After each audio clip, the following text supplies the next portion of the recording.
तीन बहनों की लालची भाभी। करिश्मा, रेशमा और मनीषा 3 बहनें हैं। उनका एक भाई भी है, मयंक। मयंक अपनी बहनों को बहुत प्यार करता है, लेकिन मयंक की पत्नी सविता इस मामले में मयंक से बिल्कुल ही अलग है। वो अपनी ननदों का जितना बुरा कर सकती है उतना बुरा करती ही रहती है और अपनी ननदों पर हुक्म भी चलाती है। करिश्मा, करिश्मा, तुमने अभी तक नाश्ता नहीं बनाया? तुम्हारे भैया को ऑफिस जाने में देर हो रही है। हाँ भाभी, बस अभी बनाती हूँ। करिश्मा, तुम ये ढीलापन छोड़ दो। कल को पराये घर जाना है। वहाँ अगर तुम इस तरह से काम करोगी तो लोग क्या कहेंगे कि माँ ने और भाभी ने कुछ सिखाया नहीं। और तुम्हारी दोनों बहनें कहाँ हैं? रेशमा मार्केट गई है और मनीषा सो रही है। क्या? सुबह के 8 बज रहे हैं और ये महारानी अभी भी सो रही है? ये कहते हुए सविता अपनी सास दुर्गा देवी के पास जाती है। माँ जी, देख रही हो अपनी बेटियों के तौर तरीके? क्या हुआ बहू, सुबह सुबह क्या कर दिया मेरी बेटियों ने? अरे एक तो अभी अभी उठकर किचन में गई है, दूसरी सुबह सुबह बाहर चली गई और तीसरी अभी तक सो रही है। क्या करूं मैं इन तीनों का? मैं तो परेशान हो गई हूँ।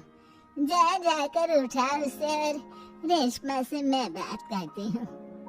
सविता सीधा मनीषा के कमरे में जाती है और उससे कहती है, महारानी जल्दी उठो, सूरज सर पर आ गया है। भाभी थोड़ी देर और सोने दो ना, मैं रात को लेट सोई थी। वो क्या ना, यूनिट टेस्ट चल रहा है। शराफत से उठती है या नहीं, या फिर पानी की भरी बाल्टी डालूं तेरे ऊपर? नहीं नहीं भाभी, मुझे बिस्तर में नहीं लाना, उठती हूँ मैं। मनीषा जल्दी से उठकर बाथरूम में चली जाती है। सभी आराम से बैठकर नाश्ता कर रहे होते कि तभी रेशमा बाजार से हाथ में सामान लिए आ जाती है। रेशमा को देखते ही सविता उस पर बरस पड़ती है।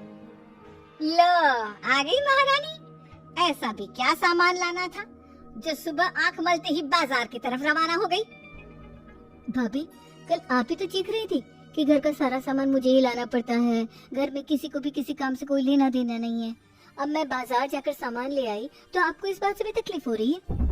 देख रही हो माँ जी, अपनी बेटी की जुबान कैंची से भी तेज चलती है। और मयंक, आप तो कुछ कहेंगे नहीं अपनी लाडली बहन को। रेशमा, अपनी भाभी से ऐसे बात नहीं करते। चलो माफी मांगो। भैया, मैं क्यों माफी मांगू? आप भाभी से बोलिए ना कि हम पर कम हुक्म चलाया करे। हम इस घर की बेटियां हैं और आपकी पत्नी की ननद है, नौकरानी नहीं। लो कर लो बात। इनकी भलाई के लिए कुछ भी बोलो तो इन्हें बुरा लग जाता है। इस घर में यही इज्जत है मेरी। देख लो माँ जी, आपकी बेटी किस लहजे में मुझसे बात कर रही है। सविता वहाँ से चली जाती है। मयंक को बहुत गुस्सा आता है, वो भी वहाँ से चला जाता है। फिर करिश्मा रेशमा को समझाती है, रेशमा, तुम्हें भाभी से माफी मांग लेनी चाहिए थी ना। लेकिन दीदी, मैंने कुछ किया ही नहीं, तो मैं माफी क्यों मांगू? हाँ करिश्मा दीदी, रेशमा दीदी जैसे ही घर में आई भाभी ही उन पर चिल्ला रही थी। हाँ, मैं मानती हूँ कि गलती भाभी की थी। मैं तो इसलिए बोल रही हूँ कि भाभी ने माँ को तो पूरी तरह अपने वश में कर लिया है। वो हमारी बात सुनती ही नहीं। मयंक भैया हमारे लिए हमेशा खड़े रहते हैं, इसलिए उनकी बात का मान तो तुम्हें रखना चाहिए था ना। कोई फायदा नहीं दीदी, कुछ दिनों की बात और है, भाभी उन्हें भी हमारे खिलाफ भड़का देंगी। फिर वो भी माँ की तरह हमारी किसी बात का विश्वास नहीं करेंगे। इसी तरह सविता अपनी तीनों ननदों को किसी न किसी बात पर परेशान करती रहती थी। एक दिन मयंक अपनी तीनों बहनों के लिए गिफ्ट लाया। क्या रेशमा, ये तुम्हारे लिए हार का सेट। रेशमा, तुम्हारे लिए सुंदर सी ड्रेस।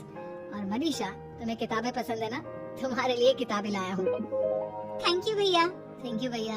थैंक यू भैया। करिश्मा, तुम्हारा नेकलेस कितना सुंदर है, ये भैया कहाँ से ले आए होंगे? मैंने भैया को 3 दिन पहले फोन पर ये डिजाइन दिखाया था और आज भैया ये ले आए। सविता तो अपनी ननदों के गिफ्ट्स देखकर जल गई और करिश्मा का नेकलेस तो उसे भी बहुत पसंद आया था। अपनी बहनों के लिए कितना अच्छा नेकलेस लेकर आए हैं, मुझे कभी कोई गिफ्ट नहीं दिया।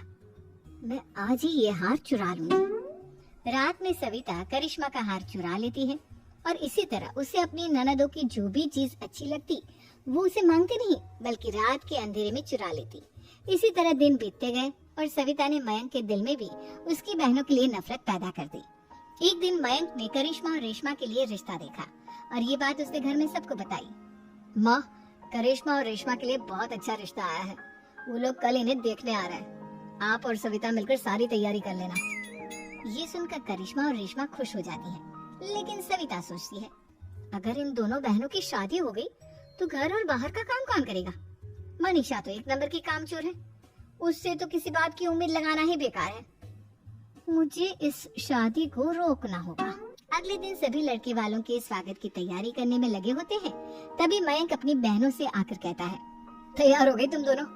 देखो दोनों लड़के बहुत अच्छे हैं, मैं कोई कसर नहीं छोड़ना चाहता, इसलिए तुम उनके सामने अच्छे से बिहेव करना और अपनी भाभी से लड़ने मत लग जाना। करिश्मा, तुम वो नेकलेस पहन लो ना जो मैं तुम्हारे लिए लाया था। भैया मैं बहुत देर से वो नेकलेस ढूंढ रही हूँ, लेकिन मुझे मिल ही नहीं रहा। क्या तुमने नेकलेस खो दिया? तुम्हें पता भी है वो कितना महंगा था? तुम कोई काम ढंग से नहीं कर सकती। मयंक गुस्से में वहाँ से चला जाता है। थोड़ी देर बाद लड़के वाले भी आ जाते हैं।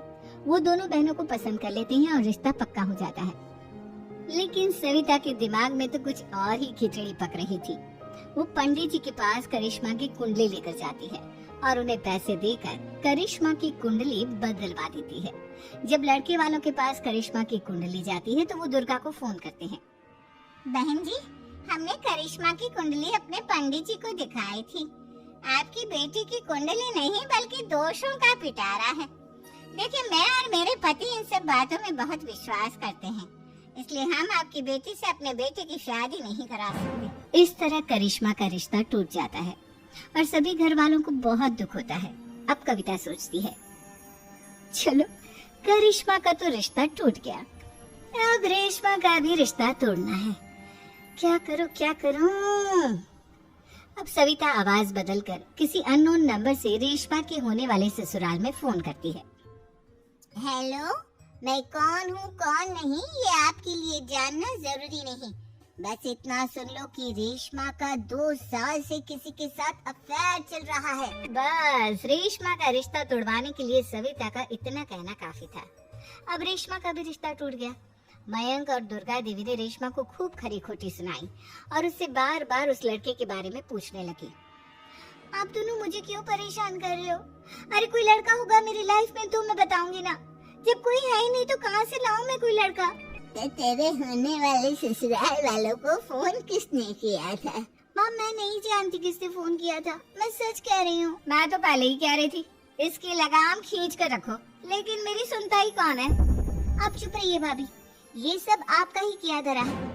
अब तीनों बहनों को विश्वास हो जाता है कि ये सब उनकी भाभी ही कर रही है। तीनों बहनें अपनी भाभी को सबक सिखाने के लिए एक वकील कर लेती है और घर में हिस्सा मांगा। देखो भैया, माँ बाप की जायदाद में जितना बेटों का हक होता है उतना ही बेटियों का, इसलिए इस घर के 4 हिस्से होंगे और हमें अपना हिस्सा चाहिए।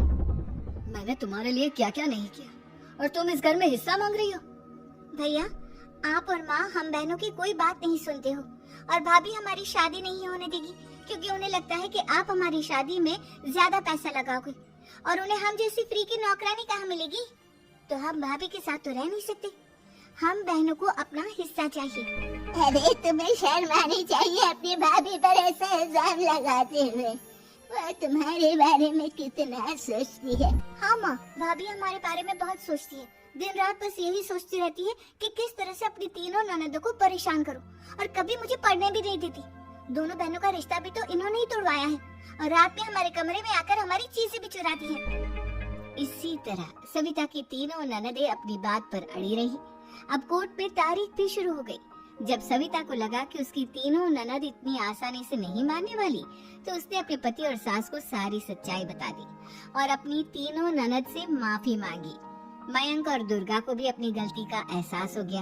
अब सविता खुद करिश्मा और रेशमा के लिए अच्छा रिश्ता ढूंढती है और उनकी शादी करवाती है।